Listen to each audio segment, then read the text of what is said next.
नमस्कार दर्शक बंधु मु मृत्युंजय आपण मानक स्वागत करुच्ची मोर ये भावना राइजर कविता मंच को। आज आपण मानक पई कविता भिन्न एक तृष्णा। कवितार शीर्षक भिन्न एक तृष्णा। एक की प्रकार तृष्णा जे भावुक को करी दिए भावमग्न, कवि मन को करी दिए सुंदर एक सर्जना पई उच्छन्न।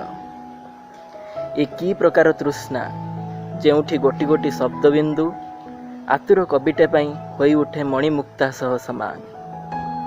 एक की प्रकार तृष्णा जेते आस्वादन कले भी तृप्तिर सामान्य झलक दे पुणी उभा होई जाए कवि मन को दे एक आश्वासना। एक की प्रकार तृष्णा कलमरु काली जेते झरिले फर्द जेते उड़िले मध्य कवि पाई ताहा हुए प्रातः स्मरणर एक वंदना। धन्यवाद।